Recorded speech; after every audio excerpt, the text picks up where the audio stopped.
जी अभी इसके पहले हम लोग कंप्यूटर के फंडामेंटल चैप्टर हमारा फिनिश हुआ है, वो भी डेफिनेशन बताए थे। फिर अब उसके बाद हमारा नेक्स्ट आपका जो चैप्टर यानी हेडिंग है जनरेशन ऑफ कंप्यूटर। तो अब हम लोग पूरा एकदम जनरेशन के बारे में पढ़ेंगे कि जनरेशन हमारा कितने प्रकार के होते हैं और क्या क्या उसका ड्यूरेशन था, पीरियड। जैसे होता नहीं कि कोई किसी चीज़ का कंप्लीट होने में जो समय लगा उसको हम लोग पीरियड कहते हैं, ड्यूरेशन बोलते हैं। जैसे जो पहला जनरेशन है, फर्स्ट जनरेशन, वो हमारा 1945 से 1954 तक इसका यात्रा यानी ड्यूरेशन चला। पहले जनरेशन में जो समय, पहले जनरेशन में क्या क्या पाया गया जिसकी वजह से हमारे कंप्यूटर की साइज़ लार्ज होते थे। एक एक हॉल यानी कमरे से बड़े कंप्यूटर आते थे।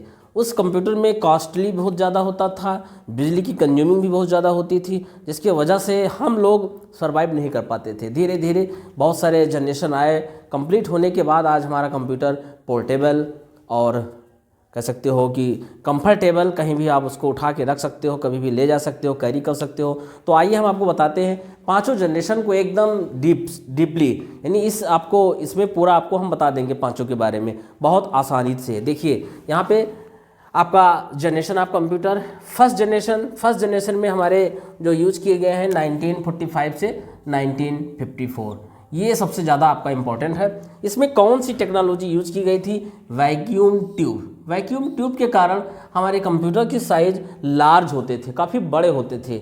आप कह सकते हैं कि कमरे से बड़े भी होते थे, यानी हॉल के इक्विवेलेंट।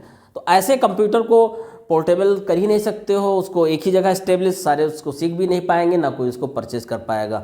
और कौन उसको जो किया था, एकर्ट और मोजले, इन दोनों ने हमारे पहले जनरेशन को जो है लॉन्च किया। और कहाँ पे? यूएसए में, यूनाइटेड स्टेट ऑफ अमेरिका में। ठीक है, यहाँ पे जो सेकेंडरी स्टोरेज, जैसे स्टोरेज का मतलब आज जैसे मेरे यहाँ एसएसडी हार्ड डिस्क चलते हैं, इससे पहले जो आपका था ये पंच कार्ड इसे कहते हैं, punch card and paper tape, ये सेकेंडरी स्टोरेज होती थी। इसमें अपने हम इंफॉर्मेशन को स्टोर कर सकते थे। ठीक है, और इसमें प्रोसेस बहुत स्लो होते थे।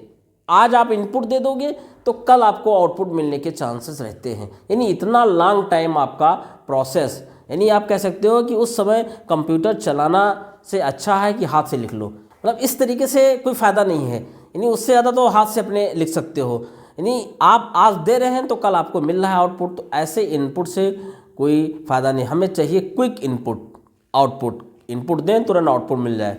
तो आइए जनरेशन, यानी ये मेरा अब सेकंड जनरेशन में आ गए। और फर्स्ट में लार्ज भी साइज होता था, देखिए लिखा भी है, it was not portable. Second generation में कुछ सुधार किया गया और उसका जो ड्यूरेशन था 1955 से 1964, ये महत्वपूर्ण होता है। कब से कब तक चला, कौन सी टेक्नोलॉजी यूज की गई? ट्रांजिस्टर का प्रयोग किया गया। ट्रांजिस्टर के वजह से थोड़ा बहुत इनकी साइज को कंप्रोमाइज़ किया गया। कौन साइज हुआ पहले जनरेशन के मुकाबले में, लेकिन उससे कोई प्रभाव नहीं पड़ा। देखा जाए तो साइज थोड़ा बहुत, ना के बराबर, नथिंग कह सकते हो। और इसमें जो सेकेंडरी स्टोरेज जो डिवाइस का प्रयोग किया गया, वहाँ पे टेप एंड मैग्नेटिक डिस्क का प्रयोग किया गया। उसमें हमारे डाटा को स्टोर करते थे और smaller, reliable and faster than first generation.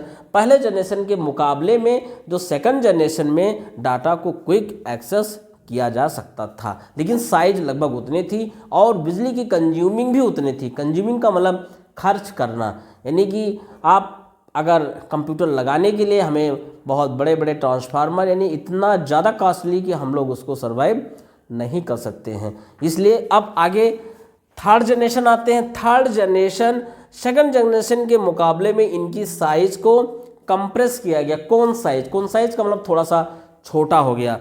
और इसकी जो यात्रा थी 1965 से 1974, ये इनका ड्यूरेशन चला। वहाँ पे आईसीज का प्रयोग हुआ। आईसीज का मतलब होता है इंटीग्रेटेड सर्किट। इसकी वजह से हमारे कंप्यूटर की साइज कौन साइज हो गया in comparison of second generation. और कोर एलिमेंट का भी प्रयोग हुआ इसमें थर्ड जनरेशन में। ठीक है, computer and magnetic disk use for secondary storage, यानी यहाँ पे मैग्नेटिक टेप का प्रयोग किया गया, मैग्नेटिक डिस्क का, जहाँ पे डाटा को हम रख सकते थे सुरक्षित। ठीक, और एक और बड़ी बात, ओएस, जैसे ओएस हम आगे बताएंगे इसी इंट्रोडक्शन में ही है, फंडामेंटल में। ओएस यहाँ पे डेवलप किया गया थर्ड जनरेशन में। ओएस का मतलब ऑपरेटिंग सिस्टम। बहुत सारे ऑपरेटिंग सिस्टम प्रेजेंट टाइम में है, लेकिन उस समय हमारे पास ओएस के नाम रखा गया था। OS was developed in third generation. Third generation में ओएस का प्रयोग किया गया। ओएस का मतलब ऑपरेटिंग सिस्टम, हमारे सिस्टम को ये ऑपरेट करता था। इसके पहले हमारे कोई भी ऑपरेटिंग सिस्टम नहीं थे। ठीक है, आइए फोर्थ जनरेशन में। फोर्थ जनरेशन की क्या खासियत है, इसमें कौन सी टेक्नोलॉजी किया गया? 1975 से 1984 ये आपका ड्यूरेशन था। और इसमें आपके जो कंप्यूटर जो लाया गया डेक थर्ड O10 और स्टार 1000। और इसमें सबसे बड़ी बात है माइक्रो प्रोसेसर टेक्नोलॉजी यूज किया गया और इसकी लाइट कंज्यूमिंग लेस हो गया। यानी यहाँ पे कुछ बिजली के जो खर्चे थे वो थर्ड जनरेशन के मुकाबले कम कर दिया गया। तो थर्ड जनरेशन के मुकाबले में हमारे जो फोर्थ जनरेशन है उसमें साइज़ को पोर्ट किया गया, कॉन्साइज किया गया और बिजली की कंज्यूमिंग लेस कर दिया गया। इसमें माइक्रो प्रोसेसर टेक्नोलॉजी का प्रयोग भी किया गया। तो इसके वजह से हमारे फोर्थ जनरेशन थोड़ा बहुत साइज कॉन्साइज हो गया। और पांचवें जनरेशन में इसमें जो ड्यूरेशन है 1985 से टुडे टिल डेट भी कह सकते हो, अभी तक चल ही रहा है फिफ्थ जनरेशन। तो फिफ्थ जनरेशन में क्या क्या हुआ? फिफ्थ जनरेशन में हमारे कंप्यूटर को एकदम से पोर्टेबल कंफर्टेबल बना ही दिया गया और अब सबके पास हमारे कंप्यूटर पहुंच चुके हैं। यानी हर कोई इसको परचेज कर सकता है। जैसे आपका लैपटॉप, पॉम टॉप, नोटबुक, बहुत ऐसे कंप्यूटर हैं छोटे छोटे जो आ गए हैं, वो बिजली की कंज्यूमिंग बहुत कम हो गई है, बहुत कम। और इसमें जो सेकेंडरी स्टोरेज है वो भी बहुत ज़्यादा स्टोर करता है। HSD और SSD हार्ड डिस्क आपका है और ये आपका SSD use for secondary storage.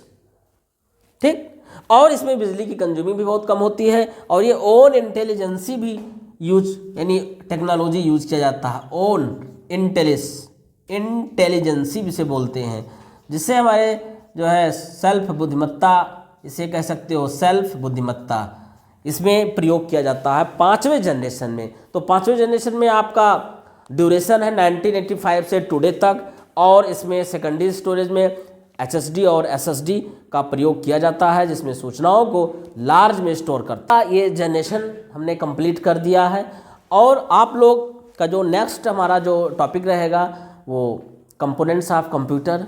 हमारे कंप्यूटर के कितने पार्ट्स होते हैं उसको आपको डीपली यानी लिखा करके डायग्राम के साथ आपको हम डिस्प्ले करेंगे स्क्रीन पे और आपको एकदम विधिवत डीप जानकारी दिया जाएगा, जिससे आपको कैसे वीडियो मिलता रहेगा। उसके पहले आपको क्या करना होगा, हमारे चैनल को आप सब्सक्राइब जरूर करें और लाइक शेयर अवश्य कर दें, क्योंकि इसमें कुछ लगता नहीं है। अगर आपको फ्री ऑफ कास्ट भी दिया जा रहा है, आप लर्निंग अर्निंग भी कर सकते हो। इसके लिए आपको थोड़ा सा करना पड़ेगा, यानी सब्सक्राइब कर दीजिए और शेयर कमेंट अवश्य करें। यदि आपको मेरे वीडियो अच्छे लगे हों तो कमेंट में आपको यस और नो यानी लिखिए कि मुझे समझ में आया कि नहीं आया। यदि नहीं आता है तो हम लोग आगे और सुधार करके आपको डिस्प्ले पे दिखाएंगे, पढ़ाएंगे। ठीक है, तो नेक्स्ट वीडियो में हम लोग आगे फिर मिलेंगे। यहाँ तक आपको जय हिंद, जय भारत।